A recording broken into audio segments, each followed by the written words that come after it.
Apa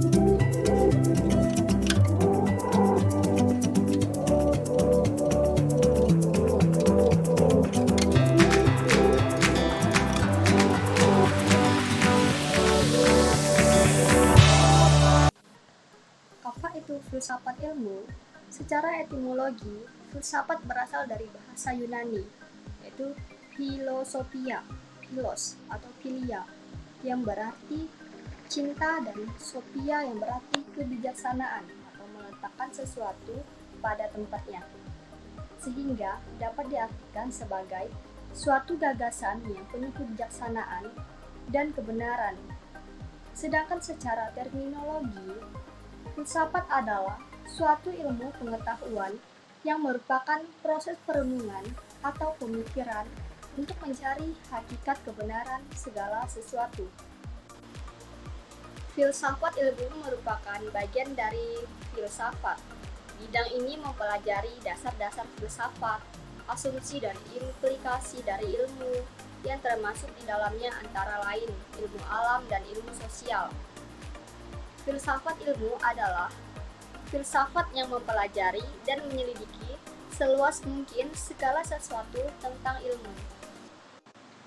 Menurut Chalmers 1999, filsafat ilmu merupakan cabang filsafat yang secara khusus mempelajari aspek-aspek fundamental dan prinsip-prinsip yang mendasari ilmu pengetahuan.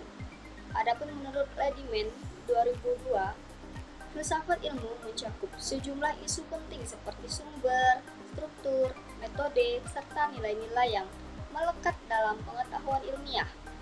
Menurut Kitcher pada tahun 2001, dalam konteks ini, filsafat ilmu tidak hanya melihat ilmu sebagai suatu sistem pengetahuan, tetapi juga sebagai suatu aktivitas yang memiliki aspek historis, sosiologis, dan etis.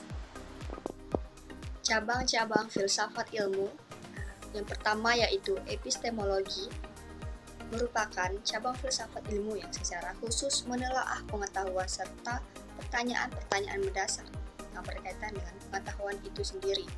Epistemologi mencakup sejumlah isu penting seperti hakikat pengetahuan, sumber-sumber pengetahuan, kriteria kebenaran, dan keabsahan pengetahuan. Yang kedua ada ontologi, merupakan cabang filsafat ilmu yang berkaitan dengan studi tentang realitas atau hakikat keberadaan.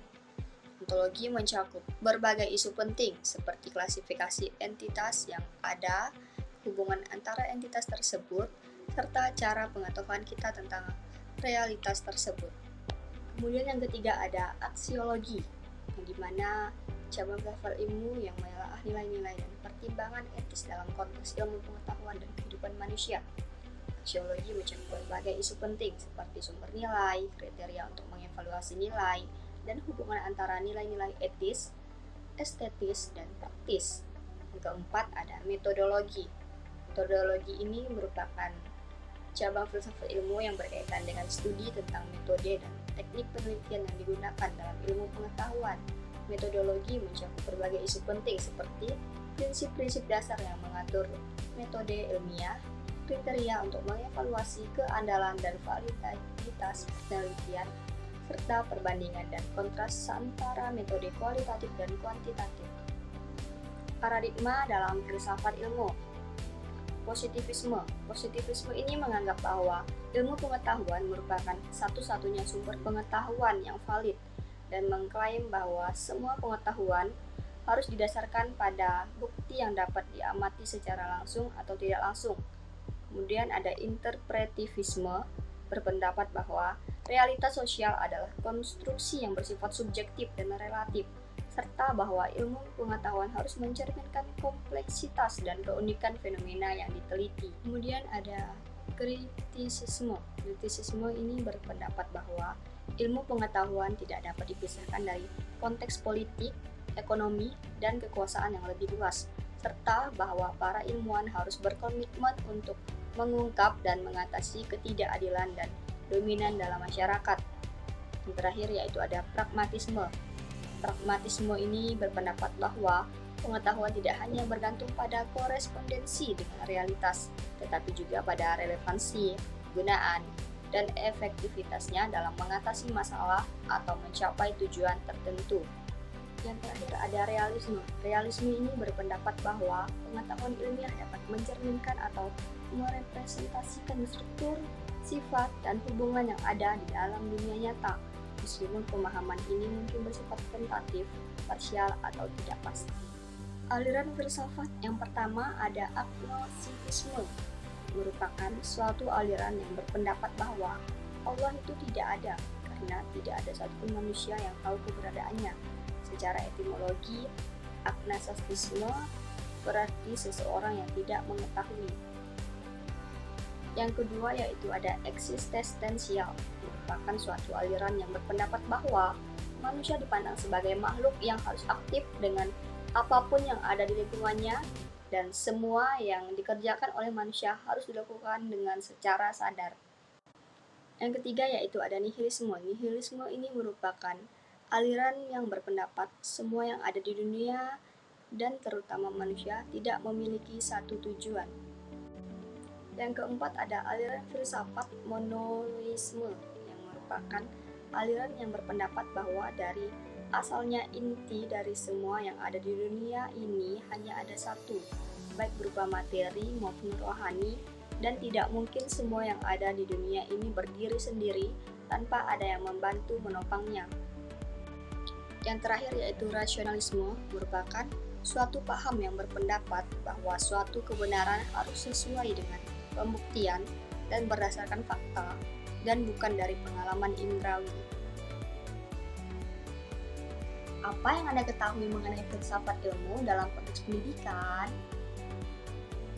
Pertama ada peran filsafat ilmu dalam kurikulum. Filsafat ilmu memiliki peran penting dalam konteks pendidikan dan kurikulum. Filsafat ilmu mempengaruhi kurikulum dan membantu dalam pembentukan sistem pendidikan yang efektif. Kedua ada mengajar filsafat ilmu dapat menjadi tantangan dengan menggunakan berbagai metode pengajaran yang efektif.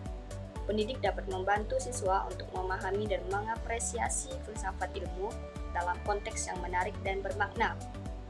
Yang terakhir yaitu ada integrasi filsafat ilmu dengan disiplin ilmu lainnya, yang dimana filsafat ilmu ini memainkan peran kunci dalam menghubungkan berbagai bidang pengetahuan dan membantu para ilmuwan, pendidik, dan siswa untuk memahami dan mengapresiasi aspek epistemologis, ontologis, aksiologis, dan metodologis dari disiplin ilmu yang berbeda.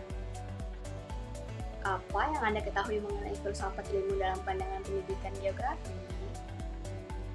Filsafat ilmu merupakan cabang filsafat yang mempertanyakan dasar-dasar pengetahuan ilmiah, termasuk metode, tujuan, dan implikasi dari ilmu pengetahuan. Dalam konteks pendidikan geografi, filsafat ilmu memiliki peran penting yang sangat penting dalam membentuk landasan berpikir dan pemahaman terhadap objek kajian geografi. Bagaimana implikasi filsafat ilmu dalam pendidikan geografi? Pembentukan karakter. Pendidikan geografi dapat membantu siswa mengembangkan sikap kritis, analitis, dan empiris. Pemahaman konteks. Siswa diajarkan untuk memahami fenomena geografis dalam konteks ruang dan waktu yang lebih luas. Pada keterampilan berpikir, siswa dilatih untuk berpikir secara spasial, temporal, dan sistematik. Untuk kesadaran lingkungan, pendidikan geografi ini mampu menumbuhkan kesadaran akan pentingnya menjaga kelestarian lingkungan. Yang terakhir ada kewarganegaraan global, yang dimana siswa diajarkan untuk memahami interkoneksi antar wilayah dan negara serta isu-isu global. Bagaimana filsafat ilmu dapat membantu siswa mengembangkan pemikiran kritis dalam mempelajari geografi? Filsafat ilmu berperan penting dalam membentuk pemikiran kritis siswa dalam pembelajaran geografi. Dengan memahami filsafat ilmu, siswa diajak untuk tidak hanya menerima informasi begitu saja, tetapi juga untuk mempertanyakan asumsi, mengevaluasi bukti, menghubungkan konsep, mempertimbangkan perspektif berbeda, serta menarik kesimpulan yang logis.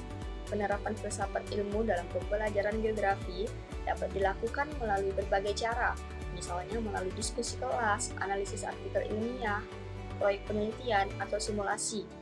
Aktivitas-aktivitas ini mendorong siswa untuk berpikir kritis, menganalisis data, dan memecahkan masalah.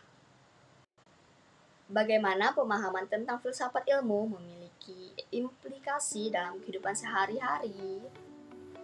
Filsafat ilmu membantu kita membuat keputusan yang lebih rasional dan berdasarkan bukti. Kemudian, kita dapat menganalisis isu-isu kontemporer seperti perubahan iklim, teknologi, dan kesehatan dengan lebih kritis. Serta kita dapat mengevaluasi informasi yang kita terima dari berbagai sumber dengan lebih baik.